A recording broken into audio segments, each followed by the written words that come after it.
Absolument. Vous connaissez bien Iyad Agrali, le chef dans Sardine. Est-ce que vous lui avez parlé ces derniers temps? Je le connais comme tout le monde, Iyad depuis 90, c'est les premiers qui ont commencé la rébellion. Je l'ai connu en 92 pendant la signature du pacte. Je l'ai rencontré une fois pendant la visite du grand imam de la Mecque à Kidal. Ici, je le vois dans les mosquées. Mais il n'y a pas de relation très intime entre nous, sauf que, on se respecte mutuellement. Et ces derniers temps, le jour où il est rentré à Kidal, j'ai essayé vraiment de le trouver pour pouvoir le dissuader et à faire plus preuve de retenue pour vraiment ne pas entraîner le pays dans une situation de chaos. Ça n'a pas été facile, je n'ai pas pu vraiment le dissuader, mais nous avons parlé. On ne peut pas appliquer la charia sur du néant. Il faut d'abord que le Mali soit préservé et je le lui ai dit. Par téléphone? Quelqu'un me l'a passé. Ça n'a pas dépassé une minute, ce dialogue. Et qu'est-ce qu'il vous a répondu? Il me dit qu'on verra tout cela après.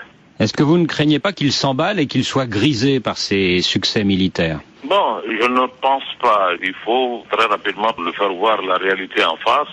Aujourd'hui, lui ne gagne pas, l'islam ne gagne pas, le pays ne gagne pas dans une aventure sans issue. Depuis que les rebelles, et notamment en Sardine, tiennent le Nord Mali, les chefs d'AQMI, Al-Qaïda au Maghreb islamique, se montrent à Tombouctou. Qu'est-ce que vous en pensez? Ce n'est pas aujourd'hui qu'ils sont établis là-bas. De tout le temps, ils sont là-bas. Mais avec la complicité de qui?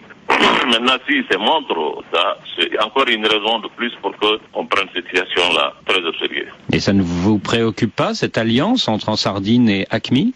Mais ça me préoccupe, c'est pour cela que nous avons offert nos services au président Atiti à l'époque, pour lui dire qu'il faut tout faire pour que nous puissions très rapidement parler avec Iyad et le dissuader à ne pas rentrer dans cette aventure. Mais malheureusement, on n'a pas été compris et aujourd'hui, tout le monde est devant le fait accompli. Dans le nord du Mali, la situation est catastrophique pour les gens, mais apparemment les rebelles dans le Sardine refusent toute aide humanitaire qui viendrait de France ou des États-Unis. Qu'est-ce que vous en pensez? Je crois que c'est absurde. Tout ce qu'ils ont comme armement et véhicules vient d'ailleurs. C'est pas eux qui fabriquent ça. Je pense que ce n'est pas raisonnable pour des gens qui se disent censés de refuser l'aide humanitaire ou de s'en prendre à des églises ou d'autres cultes.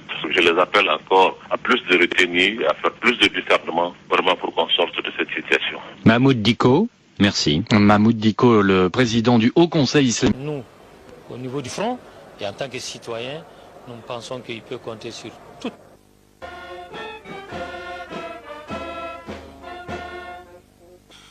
L'émotion était grande à la cérémonie d'accueil des militaires libérés par les rebelles Touaregs et leurs alliés.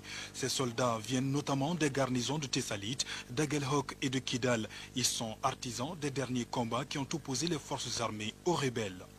Je m'en voudrais de passer sous silence l'accueil chaleureux et le soutien inconditionnel que les populations de Gao et Sévaré nous ont réservé. Merci infiniment aux autorités maliennes pour leur assistance et leur soutien tout au long de cette épreuve.